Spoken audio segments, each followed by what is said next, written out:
Membres du Collège de France, invités distingués, mesdames et messieurs, nous arrivons à la 4e et dernière conférence de cette série sur l'histoire de la justice pénale internationale.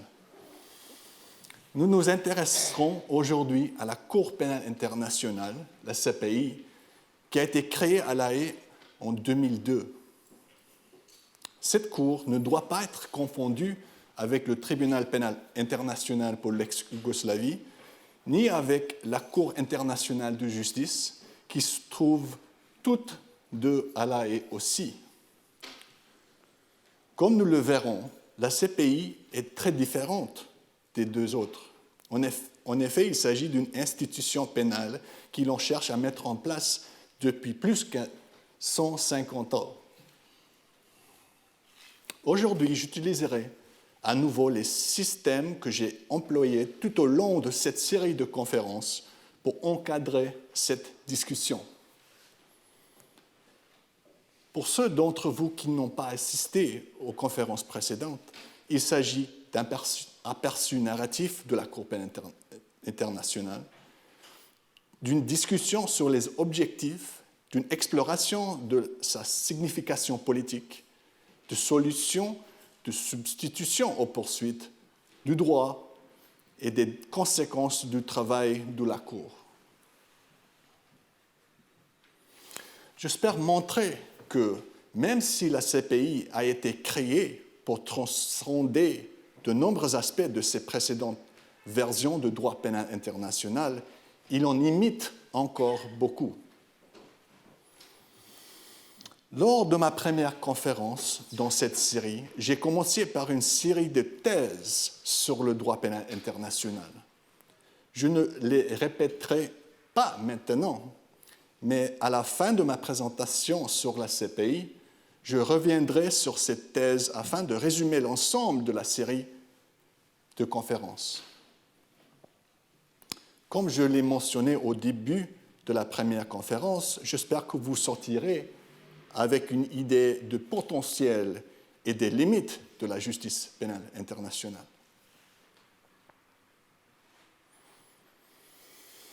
Permettez-moi de commencer par un aperçu narratif. Des efforts importants ont été déployés depuis au moins 150 ans pour mettre en place une Cour pénale internationale permanente. En 1870, Gustave Moynier, fondateur du Comité international de la Croix-Rouge, est l'auteur d'un traité plaidant pour la création d'une Cour pénale internationale. Comment pourrions-nous, sinon, appliquer les lois de la guerre? Comment pourrions-nous surmonter le problème de la partialité dans leur application? En 1919, la commission de responsabilité établie par les puissances de l'entête a recommandé la création d'une Cour pénale internationale. En 1920, un comité consultatif créé par les Sociétés des Nations pour élaborer un statut pour la Cour permanente de justice a proposé de donner compétence à la Cour pour, et je cite, « les infractions de droit universel des nations ». Fin de citation. La Convention sur le génocide de 1951 fait référence à un tribunal pénal international dans l'espoir qu'il en soit créé un. Puis, en 1998, dans l'espace politique fertile entre la chute du mur de Berlin et le 11 septembre 2001, les États ont convenu de créer une Cour internationale permanente. Cette étape historique a suscité une énorme euphorie, mais même si d'autres ont averti qu'il ne pouvait y avoir d'échappatoire à la politique. L'une de mes thèses est que chaque nouvelle édition de la justice pénale internationale a tenté d'améliorer les lacunes de son précédent. Avec la CPI, formellement, il y avait beaucoup à célébrer à cet égard. Toutes les autres cours et tribunaux internationaux dont nous avons discuté ont été créés post hoc, alors que la CPI a été créée ex ante en prévision des atrocités. De plus, la CPI ayant été établie par traité, elle a promis de mettre fin à la tradition d'imposer des institutions pénales aux États qui ne les acceptaient pas. Bien que le statut prévît effectivement que le Conseil de sécurité des Nations unies renvoie des affaires à la CPI, la Cour s'est principalement appuyée sur les États pour qu'ils consentent de leur plein gré à la compétence de l'institution. En ce sens, la CPI a promis de nous sortir de la justice des vainqueurs. À la suite de cette nouvelle structure, la CPI a également promis de dépasser le problème de droit rétroactif qui préoccupait le domaine depuis le début. Les normes seraient définies et convenues à l'avance. Et enfin, la CPI aurait une portée mondiale au lieu d'être limitée à une géographie ou une période très particulière, comme tous ses prédécesseurs. En fonction de la manière dont on compte, le tribunal a suscité une adhésion généralisée. À ce jour, 123 États membres sur 195 sont membres de la CPI, ce qui signifie que le tribunal est compétent en matière des crimes internationaux commis sur le territoire ou par leurs ressortissants à l'étranger. Il est clair que 123 États sur 195 constituent une majorité majeure, mais les absences sont également très importantes. La Russie, la Chine, les États-Unis, l'Inde, le Pakistan et l'Indonésie ne sont pas membres de la Cour pénale internationale. En bref, plus de la moitié de la population mondiale et la plupart des superpuissances ne sont pas parties au système de la CPI. En plus, il est juste de dire que les 17 premières années de l'existence de la Cour ont été difficiles. En tout, 37 personnes ont été inculpées et seules 3 condamnations ont été prononcées.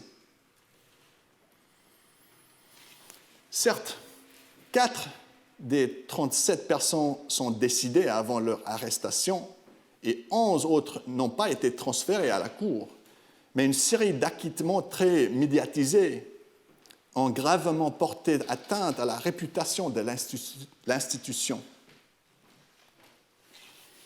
En grande partie, l'expérience montre que l'institution ne pouvait pas transcender la tension entre la politique et la morale qui a toujours caractérisé ce domaine. Avec le temps qui nous reste, j'espère pouvoir vous fournir plusieurs illustrations au sein de systèmes que j'ai utilisés tout au long de ces conférences, montrant comment la CPI a reproduit des expériences antérieures sur le terrain. Avant de dépasser au thème suivant, je souhaite mettre en évidence une caractéristique structurelle de la CPI qui est cruciale pour votre compréhension. C'est également une caractéristique des procès postérieurs à la Première Guerre mondiale qui ont ensuite généré des problèmes similaires. La CPI est conçue pour servir de support aux procès nationaux, offrant aux tribunaux nationaux la première occasion d'entendre des affaires. En utilisant le terme complémentarité, la CPI n'est en mesure d'entendre des affaires que si elle établit que les juridictions nationales, et je cite, manquent de volonté ou de capacité à porter elles-mêmes les affaires en justice. Cette structure reproduit Leipzig. Après la Première Guerre mondiale, le traité de Versailles contenait des dispositions obligeant les Allemands à extrader ses ressortissants vers les puissances de l'entête pour y être jugés. Mais lorsque les Allemands ont refusé pour des raisons d'honneur, les puissances de l'entête ont accepté à contre-cœur, d'autoriser les Allemands à juger ses propres ressortissants. Lors de notre conférence précédente, je l'ai appelée la justice des vaincus. Sur la guerre en qu'elle, l'entête n'a accepté cette demande que parce qu'elle pouvait réaffirmer sa compétence si les procès allemands s'étaient révélés, et je cite, exclusivement destinés à protéger les coupables de la punition pour leurs infractions. Fin de citation. Bien entendu, les procès de Leipzig se sont avérés être une farce en raison du conflit d'intérêts existant dans les États poursuivants en justice. De plus, il était impossible pour les pouvoirs de l'entête de raffermer leurs compétences. Comme nous le verrons, à de nombreux égards, la structure et l'expérience de la CPI reflèteront cette histoire.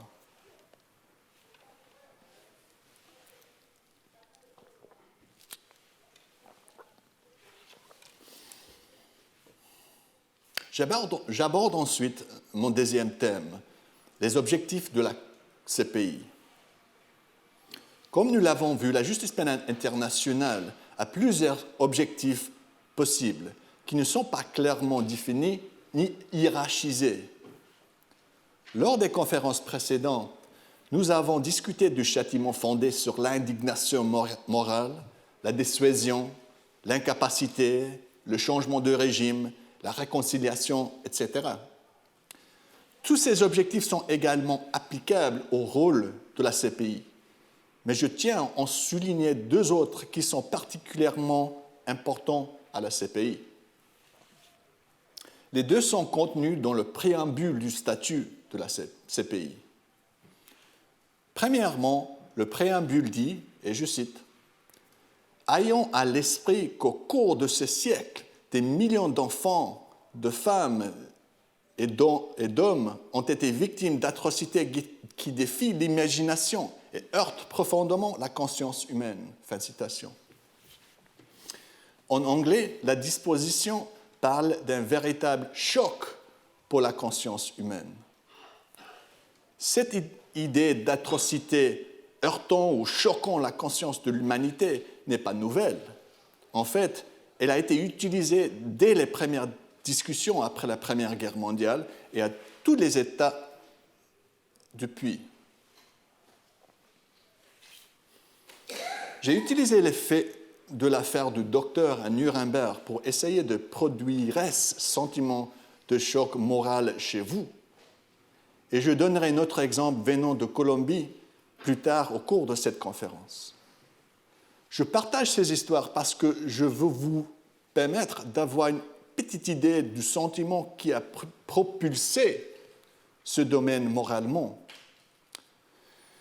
En revanche, nombreux sont ceux qui critiquent le poids de ce sentiment politiquement. De nombreuses sciences politiques sont profondément sceptiques quant à l'idée d'atrocité choquant la conscience de l'humanité. Il soutient que ce langage solennel et ronflant est une tentative de neutralisation de la politique,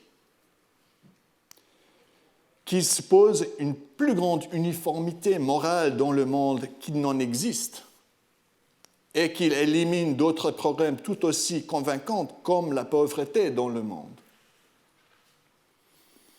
Bien que tout cela soit vraisemblablement vrai, après avoir examiné de près ces réalités, j'affirme que le choc est très important et que ressentir une indignation morale en réponse à celui-ci est une réaction humaine très naturelle et psychiquement saine. Cet outrage découle du sentiment que les auteurs ont fait ces choix. En outre, j'estime que dans l'histoire, ce choc sur notre conscience est à la base d'une grande partie de ce dont nous allons discuter, même s'il a été déployé de manière sélective pour des raisons politiques. Ainsi, dans ce seul objectif, nous voyons la tension entre la morale et la politique qui constitue un thème dans ces présentations. De même, le préambule du statut de la CPI stipule également, et je cite encore, « Déterminé à mettre un terme à l'impunité des auteurs de ces crimes et à concourir ainsi à la prévention de nouveaux crimes. » Fin de citation. Je soutiens que cette notion d'impunité est aussi une idée morale. Il s'agit de ne pas les laisser s'en tirer. Ce serait moralement absurde.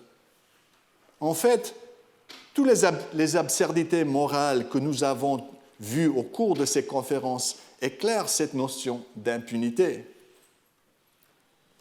Par contre, encore une fois, il existe une excellente littérature critique affirmant que cette notion d'impunité exclut d'autres questions importantes et qu'elle nous permet de passer outre toutes les lacunes de la justice pénale internationale dont nous avons discuté au cours de cette série. Comme Alexander Solzhenitsyn, je crois que ces deux choses sont vraies. L'impunité est moralement absurde et parfois abusée politiquement.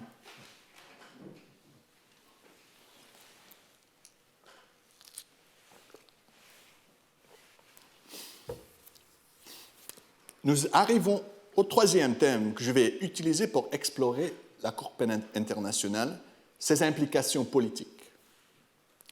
Il y a tellement de choses dont nous pourrions parler ici, mais je me contenterai de souligner trois parallèles entre la CPI et les manifestations intérieures du droit pénal international. Premièrement, la CPI est également susceptible d'être sujet de double standard par les grandes puissances. Lors de la négociation du statut de la CPI, les États ont fait de nombreux compromis pour tenir compte des intérêts américains, pour finalement en conclure que les États-Unis ne deviendraient pas membres du statut. Par respect pour l'autorité du Conseil de sécurité des Nations unies, le statut de la CPI envisageait formellement la capacité du Conseil de sécurité de renvoyer à la Cour des situations. Ces renvois ont donné à la Cour la juridiction sur les pays visés que l'État concerné ait ou non signifié et ratifié le traité sur la CPI. Lorsque le Conseil de sécurité des Nations unies a renvoyé les situations au Soudan et à la Libye, le gouvernement américain a subordonné son accord à l'insertion d'un libellé exemptant les nationaux des États tiers qui ne sont pas membres, afin que les troupes américaines ne puissent être poursuivies devant la Cour pénale internationale, contrairement à d'autres. Plus récemment, le gouvernement américain a ouvertement menacé les procureurs de la CPI des sanctions si elles procédaient à une enquête sur les allégations de torture systématique par les troupes américaines en Afghanistan. L'Afghanistan étant membre de la Cour pénale internationale, la Cour est compétente pour tous les crimes internationaux commis par tous les nationaux sur ce territoire. Malheureusement, tout cela imite les tribunaux de Nuremberg et de Tokyo, où les Alliés avaient organisé des procès internationaux pour des tiers tout en se protégeant de leurs propres responsabilités. Deuxièmement, la Cour pénale internationale a été confrontée aux mêmes délimitations de coopération que nous avons discutées en ce qui concerne le tribunal pour le Rwanda, le TPIR. Lors de ma conférence précédente, j'ai cité des auteurs tels que Thierry Crouvellier et Victor Perskin qui ont affirmé que le gouvernement rwandais était en mesure de contrôler l'agenda du procureur en menaçant de retirer sa coopération, soit en empêchant un témoin rwandais de se rendre au tribunal en Tanzanie voisine, soit en refusant de garantir la sécurité des enquêteurs. Un certain nombre d'auteurs plus récents affirment que le travail de la CPI ailleurs en Afrique pose des mêmes problèmes. La CPI a besoin de la coopération des gouvernements pour avoir accès aux preuves assurer la sécurité tout en menant des enquêtes et procéder à des arrestations. Cela pose problème lorsque les dirigeants des États avec lesquels la CPI coopère ont des très mauvaises références démocratiques et ont beaucoup de sang sur leurs mains aussi. Encore une fois, le souci est que la politique a dépassé les questions d'égalité et que notre préoccupation morale a été instrumentalisée pour des intérêts politiques particuliers. Là encore, il est à craindre que nous n'ayons pas échappé la justice du vainqueur, mais dans la pratique.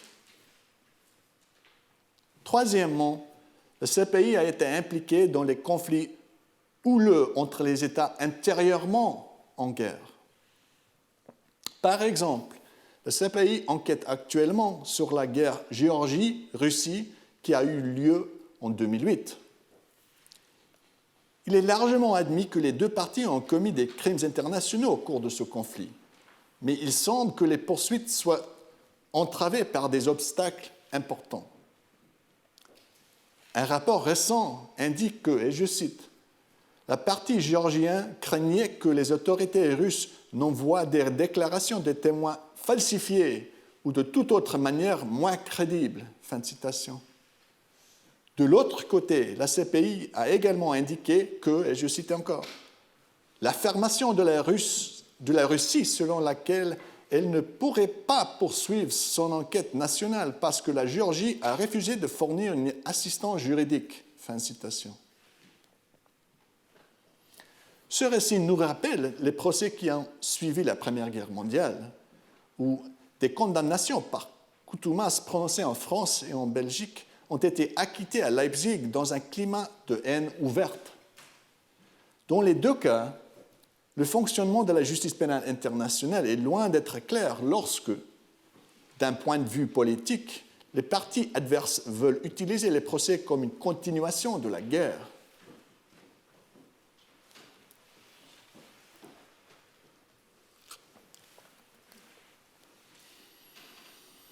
Nous arrivons au quatrième thème que j'explore au cours de ces conférences, les alternatives à la poursuite.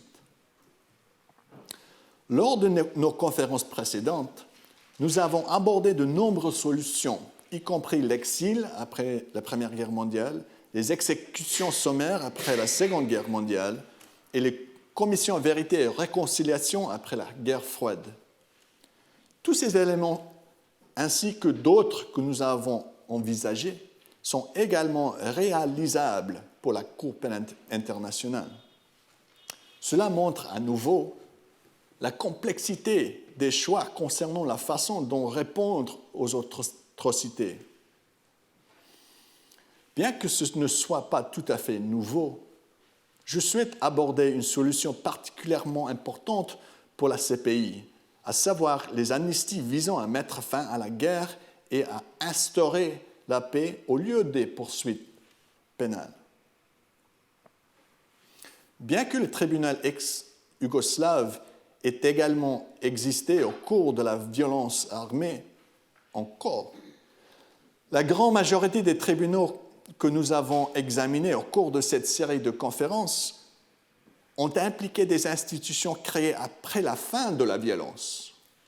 Dans certains cas, le laps du temps entre la fin de la violence en question et la création du tribunal est très important. Le tribunal cambodgien, par exemple, a été créé en 2001 pour s'occuper des atrocités commises par le Khmer Rouge plus de 20 ans plus tôt, entre 1975 et 1979. Dans le cas de la CPI, cependant, elle existe lors de la perpétration d'atrocités. Cette réalité soulève la question de savoir si elle devrait jouer un rôle pour tenter de mettre fin aux guerres. Soudain, la résolution des conflits est également un objectif de la justice pénale internationale. À cet égard, il existe un débat important sur la question de savoir si des amnisties pour atrocités devraient être proposées pour inciter des pour inciter les factions belligérantes à déposer les armes. S'ils font l'objet des poursuites lorsqu'ils cesseront de se battre, ils ne le feront pas. Ainsi, en insistant sur la responsabilité pénale, le droit pénal international pourrait prolonger la violence en empêchant les groupes en conflit de parvenir à un accord de paix. Inversement, en proposant des amnisties, vous incitez à la violence armée en général et aux atrocités en particulier. Je vais utiliser la situation colombienne comme exemple du problème. Comme beaucoup le savent, la Colombie a conclu un accord de paix historique avec les FARC en 2016, après 50 ans de guerre.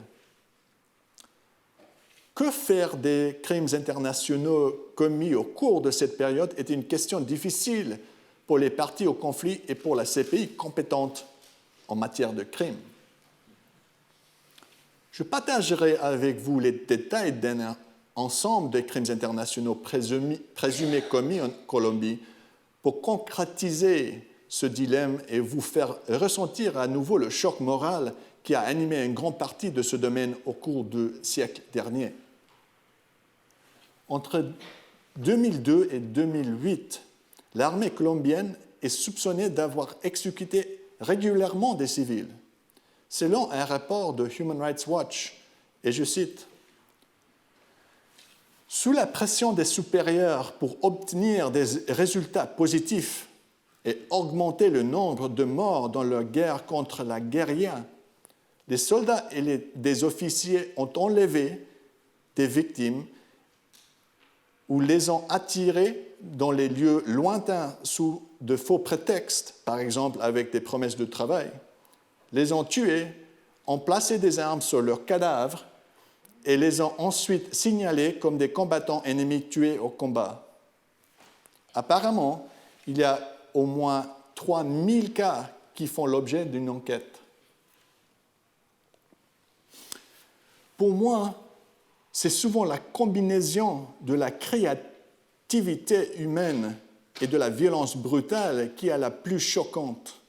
Peut-être parce qu'elle traduit le plus clairement un choix moral.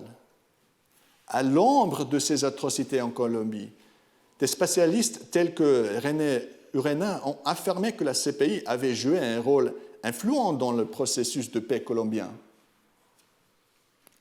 Certains considèrent que l'accord flexible de la CPI, qui autorise des peines considérablement réduites pour dire la vérité devant les tribunaux colombiens, facilite l'accord de paix historique, tandis que d'autres sont plus critiques vis-à-vis de l'insistance de la CPI selon laquelle les procès sont nécessaires.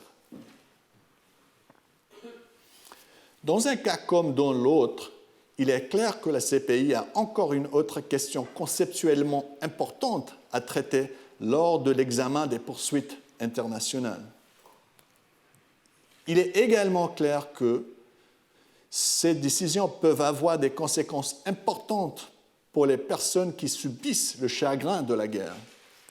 Ce sont alors des grandes responsabilités morales aussi.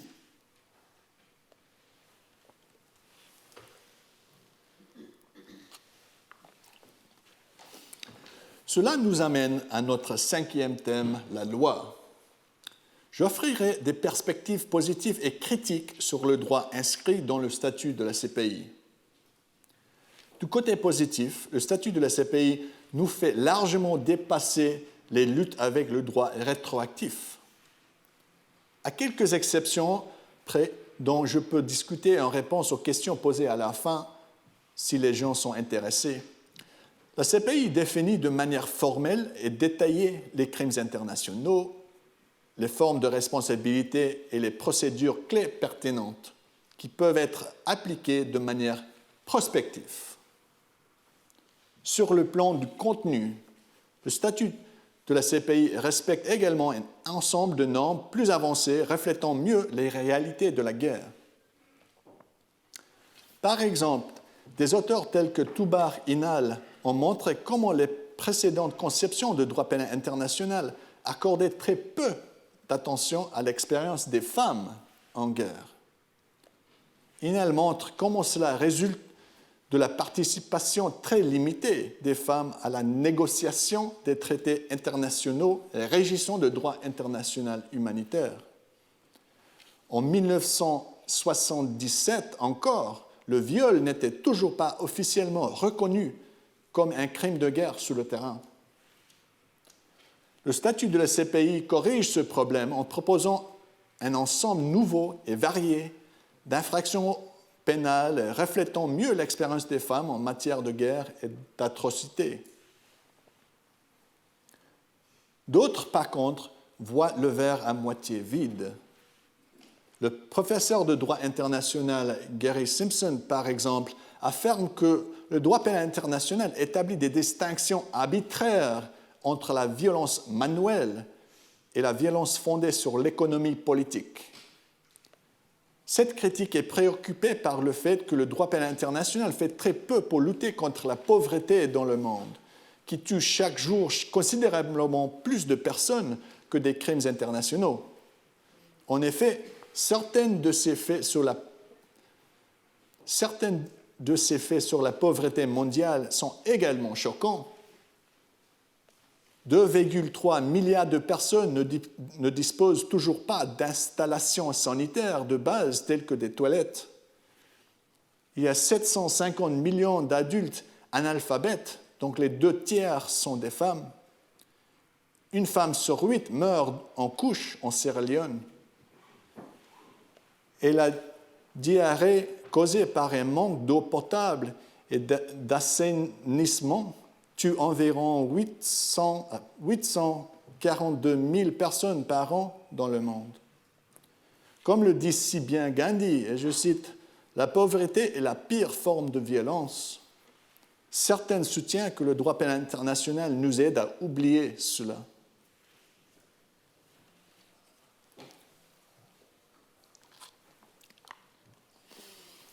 Cela nous amène à notre sixième et dernier thème, les conséquences. Nous pourrions en discuter beaucoup ici, mais je ne mentionnerai que deux ensembles, à la fois positifs et critiques. Sur le plan positif, un certain nombre de spécialistes importants utilisent des méthodes empiriques pour évaluer l'impact de la justice pénale internationale. Beth Simons et Hiram Joe ont publié un article important dans lequel ils soutiennent que des preuves empiriques indiquent que la CPI a effet démontrable sur la dissuasion des atrocités. En utilisant également des méthodes empiriques, Catherine King affirme que la justice pénale internationale a un effet bénéfique sur la performance des droits de l'homme, non seulement dans l'État où les poursuites sont engagées, mais également dans la région environnante. Ces résultats font l'objet de nombreux débats, mais ils renforcent l'importance de la CPI. En d'autres termes, ils suggèrent implicitement que, bien que regrettable, l'apport moral surpasse les carences politiques. D'autres considèrent la CPI comme une institution néocoloniale, illégitime, qui fait plus de mal que de bien. Des érudits tels que Mahmoud Mamdani, Kamari Clark et bien d'autres sont profondément sceptiques quant à l'avenir de la CPI, affirmant que sa focalisation unique sur les Africains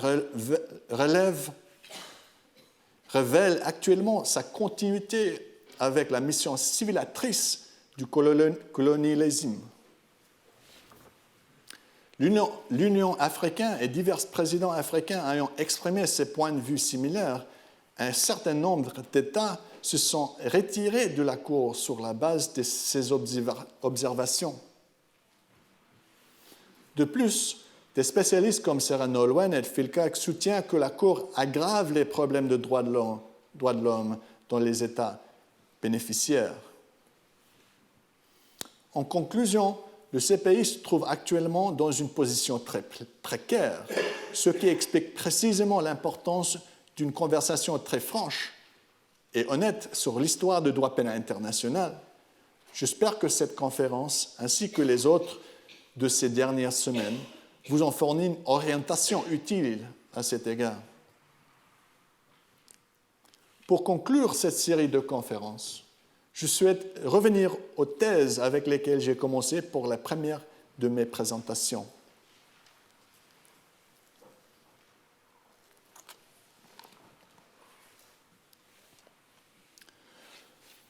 Je vais résumer où nous en sommes dans le contexte de chaque thèse et faire quelques suggestions préliminaires sur la manière dont le domaine peut se poursuivre dans le futur. Ma première thèse était que, depuis plus d'un siècle, la fin de chaque grande guerre mondiale avait incité la justice pénale internationale à défendre un large éventail d'objectifs non définis ni hiérarchisés de manière cohérente. Seeking parle d'une cascade de la justice pour la montée de la justice pénale internationale au cours des dernières années, mais en réalité, toutes les périodes dont nous avons discuté impliquaient un déluge de poursuites. Il y a eu plus de 1600 procès par contumace en France et en Belgique après la Première Guerre mondiale.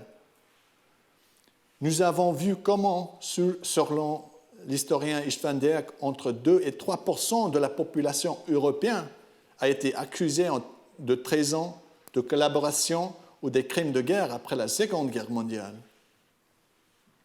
Et la mondialisation de la justice pénale internationale après la guerre froide a été tout aussi spectaculaire.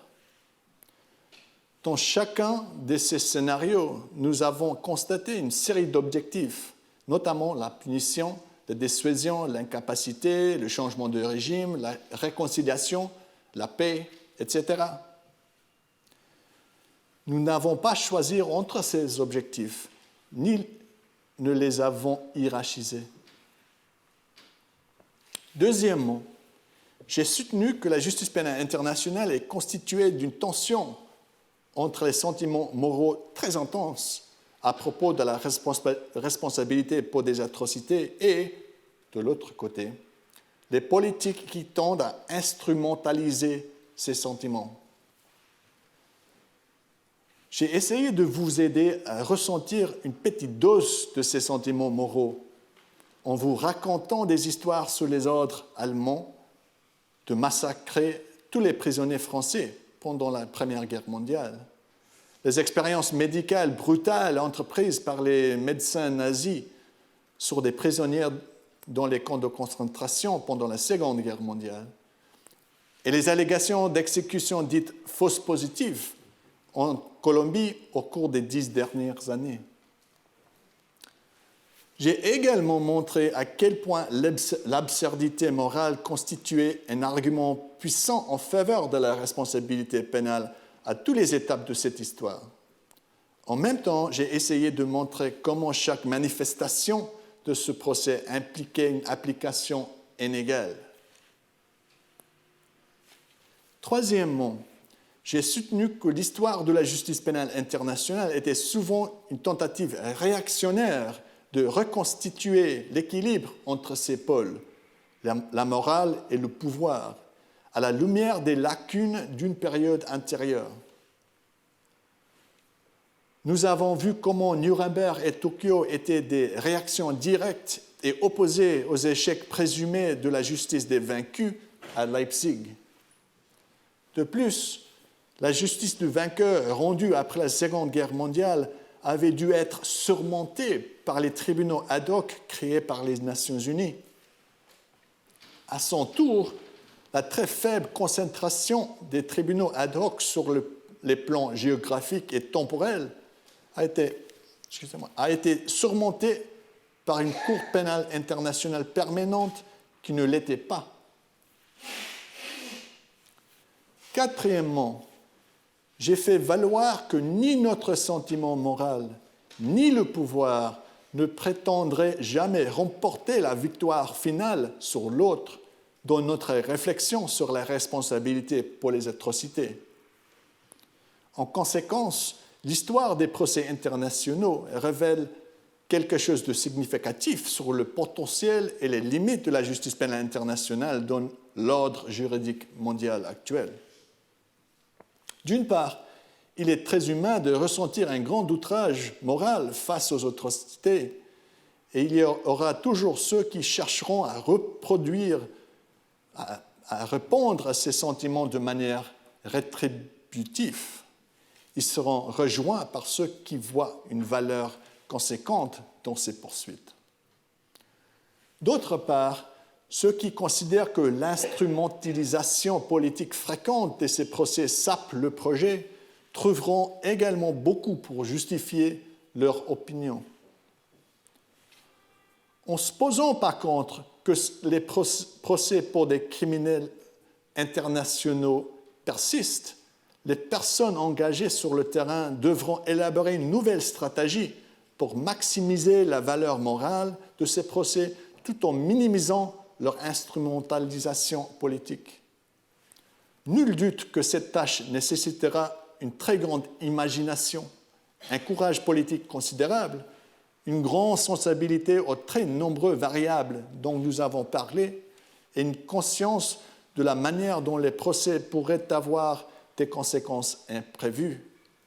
Je suis convaincu qu'une enquête honnête sur l'histoire de la justice pénale internationale peut être utile à ce processus. En effet, il sera crucial pour les efforts énergiques de notre génération dans la poursuite de l'idéal plus jamais, plus jamais. Je vous remercie.